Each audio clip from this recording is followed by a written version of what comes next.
시청자 여러분 안녕하십니까. 이제 9월 17일 11시 51분입니다. 지금 시간에는요 실시간 스트리밍을 통해서 여러분들께 빠르게 전달해 드리고자 지금 방송을 막 시작했습니다.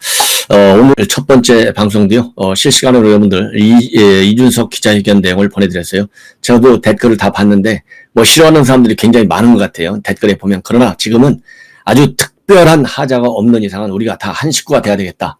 왜냐하면 문재인 정권 심판에서 정권 교체를 해야 되는데 한 식구라도 더 챙겨가지고 투표는 아시다시피 결선 투표가 아니에요. 대한민국 대선은 한 표라도 더 얻은 사람이 이겨요. 그런데 지금 전문가들의 평가를 보면 굉장히 초박빙의 승부가 될 것이다. 이렇게 전망을 하고 있는 전문가들이 많고요. 오늘 또 이준석 대표 내년 대선 그렇게 만만치 않다. 굉장히 잘 싸워야 되겠다. 특히 2030 세대들 지금 지지율을 보고 좋아할 이유가 하나도 없다. 이 사람들이 내년에 투표장에 가느냐 안 가느냐 이게 다 관건인데 지금같이 아직도 이 구태의원한 때를 벗기지 못하면 2030 세대들이 이 현재 여론조사에 나오는 지지율 표대로 표 현장에 가겠느냐 투표 현장에 그건 아닐 것이다 라는 비관적 전망을 하고 있어요. 그래서 여러분들 뭐 이준석 대표 하는 거 마음에 안 드는 것도 있을 테고 또 잘한다는 분들도 있을 테고 그렇지만은요 우리가 합리적이고 가장 이성적인 목표는 정권 교체에 있습니다. 그래서 이준석 대표 뭐 어떻게 보면은 뭐 국회의원은 한 번도 안 했기 때문에 정치 초년생이라고 하지만은요 오늘 뭐 발언한 거 보고 그동안에 10여 년 동안 정치 평론하는 걸 보면 나름대로 지식과 정보를 많이 축적하고 있어요. 그래서 험없는 사람이 어디가 있겠어요. 부모 자식 간에도 다 흠 있고 장단점이 있는데 장단점이 있는 것이 그만큼 인간적인 거 아니겠어요. 그래서 우리가 지금은 안고 가야 되겠다. 그래서 제 댓글이나 이런 거 그리고 오늘 또요 이준석 대표가 엄청나게 유튜브 비판했어요. 저도 그 대목에 대해서는 의견을 달리하지만 저도 유튜브 방송을 지금 하고 있지만 제 방송도 개선할 점이 많아요. 저도 비판을 겸허하게 받아들이겠습니다. 그렇지만은 저도 같은 유튜버의 입장에서 보면 너무 극단적으로 가는 유튜버들도 있고요. 그냥 제목 가지고 장사한다. 이런 유튜버들도 있고 그리고 또 엉터리 뉴스 가지고 자극적으로 장사한다. 이런 또 비판을 받는 유튜버들도 있어요. 뭐 이 시장에 꼭 좋은 물건만 팔립니까? 안 좋은 물건도 팔리고 또 좋은 물건인데도 안 팔리고 다 그런 거 아니겠어요? 다 그게 자유민주주의 체제에서의 시장경제의 원칙 아니겠습니까? 그래서 오늘 이준석 대표가 유튜버에 대한 강한 비판을 내놨어요. 아예 그냥 오늘 인사말, 기자회견 모두에서 첫 패러그래프가 유튜버 때려잡는 이런 얘기를 했는데 그것도 온당치 않아요. 너무 한쪽 극단으로 몰면요 반드시 또 그 역풍이 붑니다. 지금 어제 TV 토론했는데 이 역풍 지금 홍준표 후보한테 굉장히 지금 불고 있어요. 예, 지금 그 내용도 여러분께 보도해 드리려고 하는데요.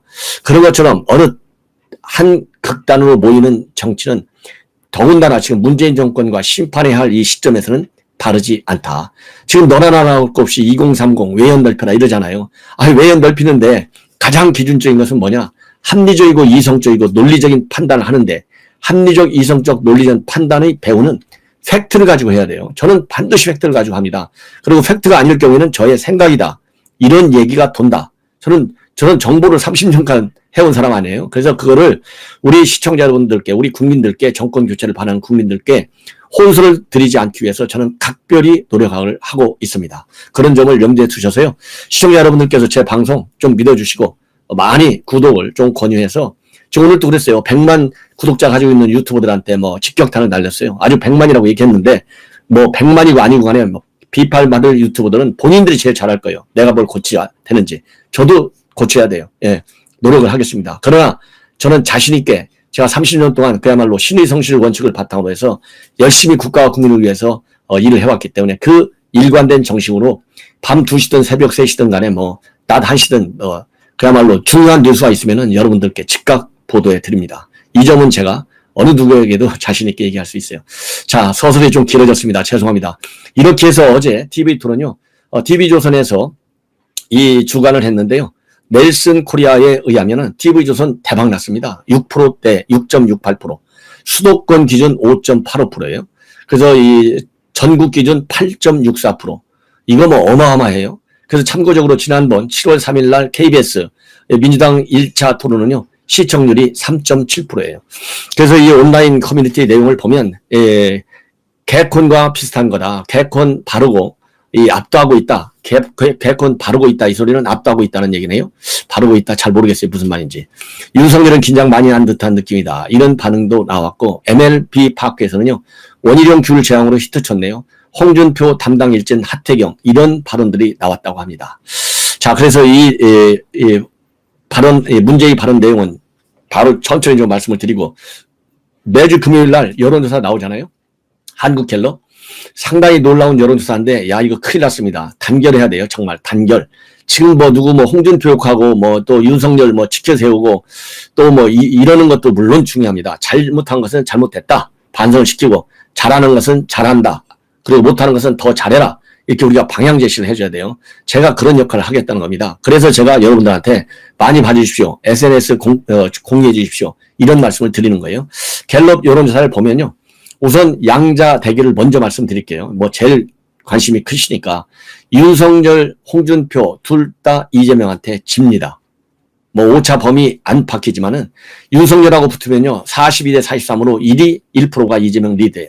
그리고 홍준표하고 붙으면 홍준표 39, 이재명 44입니다. 그 다음에 이낙연하고 붙었을 경우에는요. 둘 다 이겨요. 이낙연은 져요. 윤석열하고는 42대 40으로 지고, 그리고 이낙연하고는 40대 39로 홍준표가 이깁니다. 윤석열, 이낙연은 42대 40으로 윤석열이 이깁니다. 그리고 이 홍준표 후보의 압도적 상승세가 무섭게 올라오고 있고요. 20대가 매우 강하다. 대신에 여성은 약하다. 그래서 이 지표를 가지고 조금만 자세하게 말씀을 드릴게요. 자, 양자, 지금 내가 대결인데요. 이게 9월 14, 16일입니까? 6일입니다. 14, 15, 16. 제일 따끈따끈한 이 사자 가상 대결이에요. 그래서, 이 대결을 보면, 이재명과 윤석열, 43대 42로 43대 42로 이재명이가 이겨요. 아까 제가, 그리고 39대 44로 이재명이가 이긴다. 이렇게 되어 있잖아요. 그런데 이거를 이지사는요, 30대 40대에서 우위고, 윤석열 총장은 50대하고 60대에서 우위입니다. 그리고 20대 이하 지지율은요, 두 후보가 같아요. 그 다음에 이재명 지사하고 홍준표의 경우에는 이재명 44, 홍준표 39라고 제가 했잖아요. 오차범위 바뀝니다. 그런데 이재명 지사는 30대, 40대, 50대에서 우세하고요. 홍준표는 20대 이하에서 높아요. 60대 이상의 지지율을 보면은 홍준표하고 이재명이가 비슷해요. 이재명은 38, 홍준표는 39입니다. 그 다음에 이제 민주당하고 붙었을 때는요, 이낙연하고 붙었을 때는 윤석열 42, 이낙연 40, 그리고 홍준표 40, 이낙연 39입니다. 그 이낙연은 30대, 40대에서, 우세했지만은 50대, 60대 이상에서는 국민의힘 후보자들보다도 지지율이 낮게 나타났습니다. 그리고 이번, 이 가상 대결에서요, 무조건 야당은 홍준표 다 아시잖아요. 이 홍준표 20대 지지율이 무지하게 셉니다. 양자 대결의 경우에는요, 이재명하고 홍준표가 붙었을 때 20대는 이재명이가 38, 홍준표가 43이에요. 그리고 이낙연이 붙었을 때는 이낙연이 35, 홍준표가 41입니다. 그래서 이 남자 사이에 이 높은 호감도가 굉장히 영향을 많이 줘서 이 정도의 양자 대결도 나온다. 예. 그래서요, 이 4명 조사한 결과를 보면 호감도 조사의 경우에는 홍준표가 20대, 30대 남성에서 무려 몇 프로인지 아십니까? 50% 안팎이에요. 그리고 40대 남성에서도 36%로 높아요. 자, 그런데 홍 후보의 호감도가 같은 연령대 여성에서는요, 절반에 못 미친다. 이렇게 한국갤럽은 평가를 하고 있습니다. 그리고 이 호감도 순서로 이 후보들 4명을 비교해보면요, 이재명이가 34, 윤석열이 30, 홍준표 28, 이낙연 24입니다. 그리고 한국갤럽 선호도 조사 지난달 8월 31일하고 9월 2일 거하고 참고로 말씀을 드리면 이재명이는 24였는데 이번에는 34로 올라갔고요. 윤석열은 19였는데 30으로 올라갔고요. 이낙연은 8이었는데 24로, 그리고 홍준표는 6이었는데 28로 올라갔습니다. 예. 그래서 이 호감도라고 하는 것은 어떤 의미가 있느냐? 바로 여러분들 잘 아시다시피 이 외연 확장 가능성이 상당히 큼을 나타내준다. 그런 점에서 이 호감도 지표가 상당히 중요하다. 이런 점을 시청자 여러분들께서도 감안해 주시고 지표를 해석하시는 것이 좋을 것 같습니다. 그리고 여러분들 제가 어제 심야 방송 그리고 어제 오후 방송 두 차례에 걸쳐서 국민의힘 토론 이 총평을 제가 말씀을 드렸는데요. 어제 홍준표 아주 날선 공방인데요. 날선 공방의 그 중에 하나가 국정농단 사태 사과하라 이런 거 아니겠어요? 예. 그리고 5명이 말하자면 극단적 선택을 하게 됐고 1000여 명을 소환 조사했다. 이거 사과해야 되는 것 아니냐. 보수를 괴멸시켰다. 이렇게 평가를 했고요.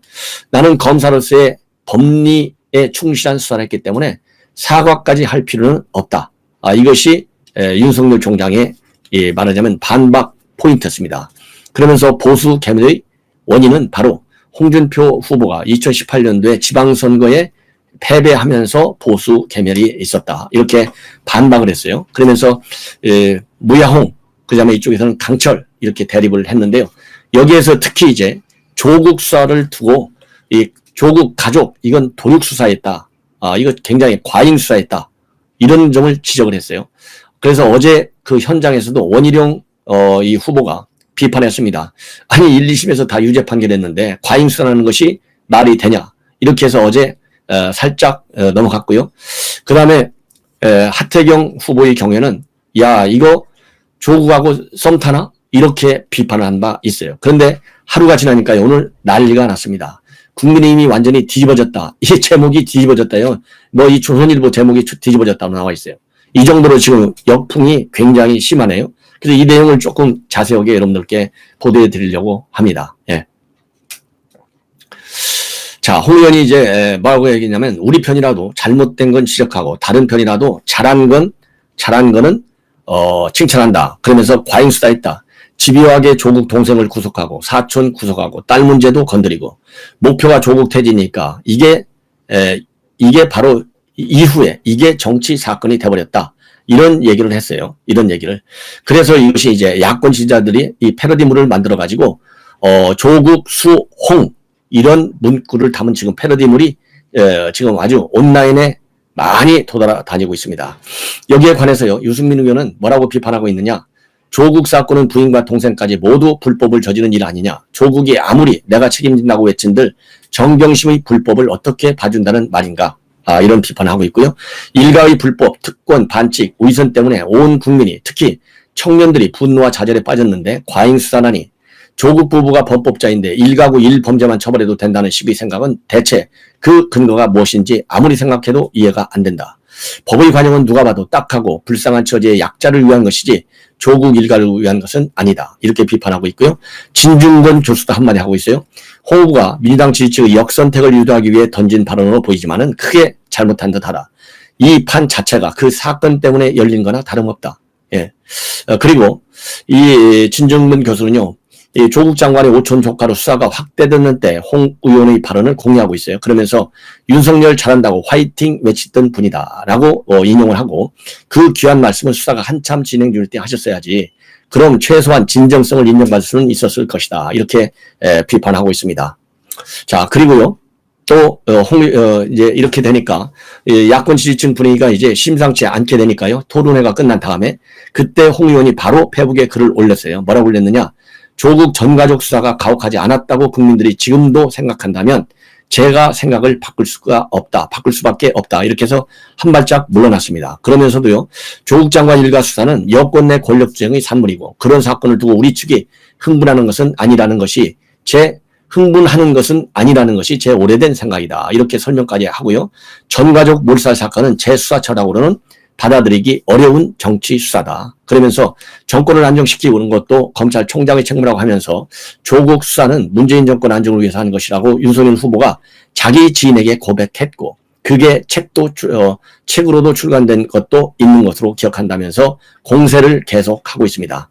그리고 오늘 오전에도요. 페북에 글을 올려가지고 지금은 모든 국민을 감싸 안아야 하는 대통령 후보다.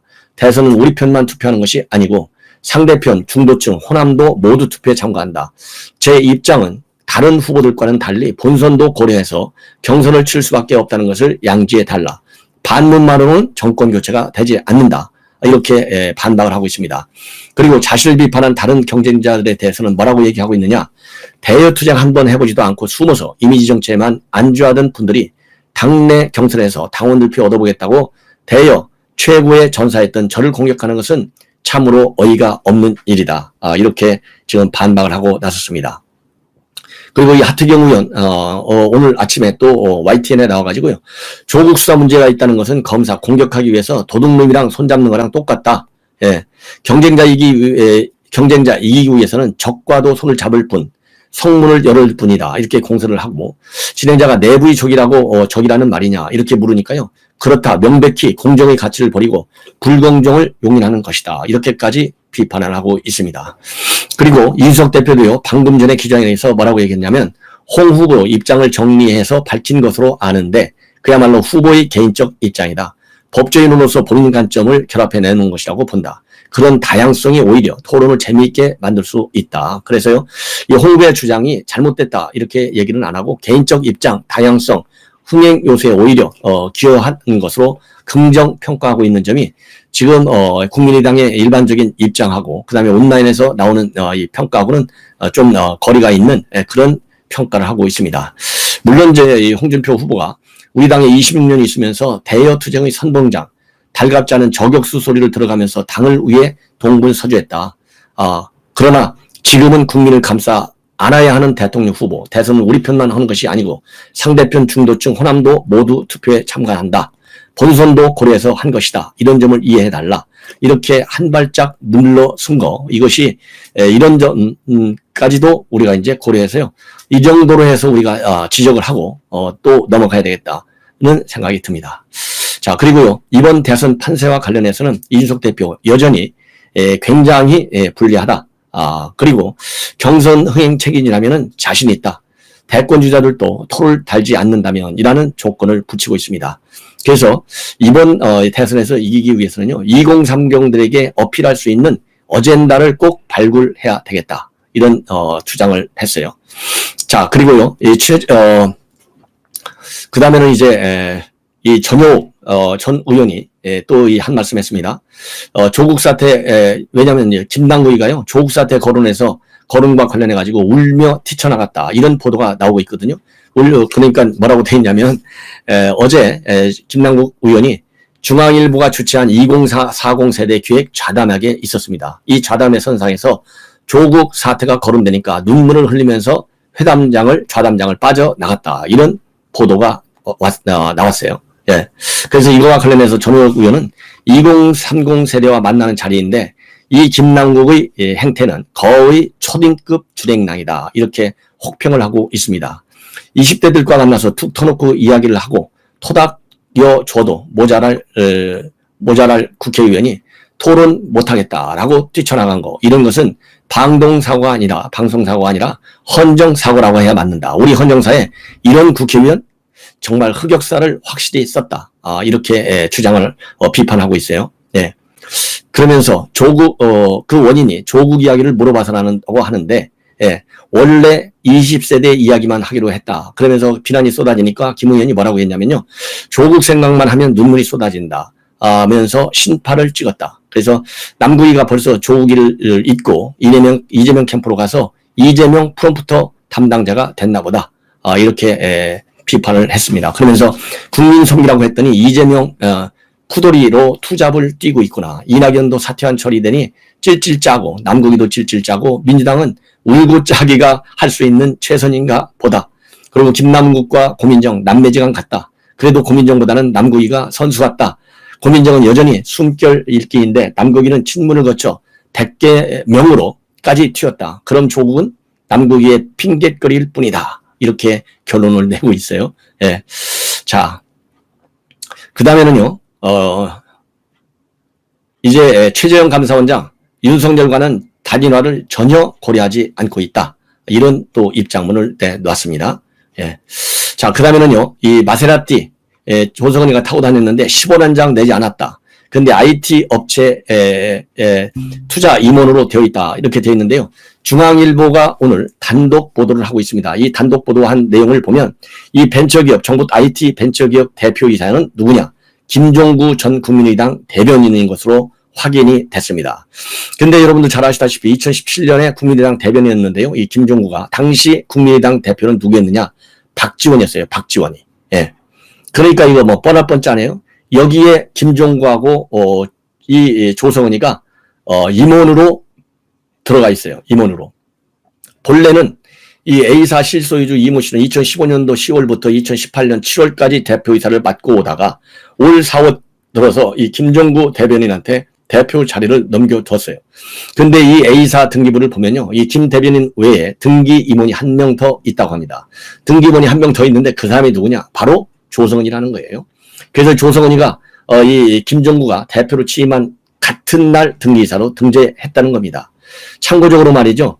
이 국민의당이 20대 총선 공천관리위원회에 이어서 비대위원장 시절에 비대위원으로 두 자리나 꿰찬 사람이 조성은이에요. 이 사람들이 A사의 임원으로 올라가 있는 겁니다. 예. 이거 박지원이가 혹시 시켜준 것이 아닌지 반드시 짚어야 되겠다라는 말씀을 드리고 싶고요. 그 다음에 A사는요, 2019년도 12월에 한 인터넷 매체가 주최하고 당시에 유성엽 무소속 의원이 주관한 시상식에서 중소벤처기업부 상을 받았어요. 그런데 이때가 누굽니까? 바로 박영선이가 중소기업 사장을 할 때가 아닌가 싶습니다. 예. 자, 어떻든 간에요. 이 박영선과의 또 이 박지원 관계는 뭐 여러분들 청문회 때 그야말로 이 남매지간이라고 들을 정도로 대단한 관계 있지 않습니까? 예. 자, 그리고요, 이 김정구 대표는 바로 후배 소개로 A사 대표로 일하게 됐고, 그러나 한 건의 결제도 안 한 데다가 일원도 받은 적도 없고, 지난 7월 19일 사표를 냈다. 이렇게 알려지고 있고요. A사에 가게 된 목적을 묻는 말에 대해서는 목적은 없다. 더 묻지 말라. 이렇게 언론 중앙일보에 얘기를 했다고 그래요. 예. 그리고 이 조 씨는 소개를 받고 투자 유치를 맞는 조건으로 A사에 일하게 됐고, 예, 됐다. 그리고 일을 시작하기도 전에 실소유주 이 씨와 분쟁을 겪은 탓에 일을 못했고 급여도 못 받았다. 그리고 A사와 박지원 원장과는 아무런 관계가 없다. 예. 그리고 이 조 씨는요, A사 실소유주 이 씨에 대해서 횡령 탈세 의혹을 제기하고 있는데 여기에 대해서 이 씨는요, 헛소리다. 또 이런 입장을 밝히고 있어요. 자, 그래서 이와 관련해 가지고 말이죠. 예, 조성은 씨는 현재 사건의 본질은 고발사주 의혹이기 때문에 본질을 훼손하는 제보사주 의혹이나 제보자를 신상털이하는 행위에 대해서는 강경하게 대처하겠다. 그러니까 공익신고자법에 대해서 보호를 받고 있는데 흠집 내지 말라 이거죠. 그러면 가만히 있지 않겠다. 이렇게 협박하고 나선 것 같아요. 그 다음에 이제 화천대유, 지금 이제 권순일 전 대법관이 권순일 대법관이 아주 인품이 훌륭한 사람인데 어떻게 이런 논란이 많은 회사에 갔는지 참 저도 이해가 가지 않고 안타깝게 생각하는데요. 지금 이제 조선일보에서 대대적으로 보도하고 있어요. 화천대유에서 보수를 도대체 얼마나 많이 받았느냐. 왜냐하면 이미 여러분들 아시다시피 대법관 전원회의에서 이재명이가 무죄 판결했는데 그 당시 5대5로 팽팽할 때 바로 다수 논리를 주도한 대법관 중에 한 사람이 바로 왜냐하면 최선임이었기 때문에 바로 이 권순일 대법관이었다는 거예요. 그래서 6대5가 기울어졌고 뭐 김명수야 당연히 이재명 편이죠. 그래서 7대5로 이겼는데 이러고 나서 그만두고 나서 4개월 만에 이 화천대유에 고문으로 들어갔다. 그러니까 이제 봉급을 얼마나 받았느냐 의심이 가지 않겠습니까? 그거를 지금 현재 언론에서 취재해 있어요. 취재하고 있는데 여기에 관해서는 이 계약상 밝힐 수 없다. 이렇게 권순일 대법관이 지금 보수에 대해서는요 보안을 유지하고 있습니다. 그리고 이 권순일 대법관이 그 당시 무죄를 선언하게 되는 이 결론을 내린 가장 큰 이유 중에 하나는 미국에서 유사 판결이 있었는데요. 숨 쉴 공간이 필요하다. 이런 논리가 미국 대법원 판례에서 나온 얘기라고 합니다. 그래서 64년도 대법원 판결에서 나온 그 숨 쉴 공간 논리를 이 권순일 대법관이 특히 강조했다. 그래서 판세가 7대5로 넘어가게 됐다. 이런 보도가 지금 나오고 있습니다. 자, 그래서 이 화천대유 이 실소유주의 언론인 출신이죠. 이분에 대해서는 제가 오후 방송을 통해서 그 정체를 여러분들께 자세히 보도해 드리도록 하겠습니다. 시청자 여러분, 이것으로 제 방송을 마치겠습니다. 많은 시청 감사드리고요. 그리고 최근에 구독자를 많이 넓혀주셔서 정말 고맙다는 말씀을 드리고 대신에 제가 더 열심히 항상 팩트를 바탕으로 해서 정확하게 방송을 하도록 노력을 하겠습니다. 감사합니다.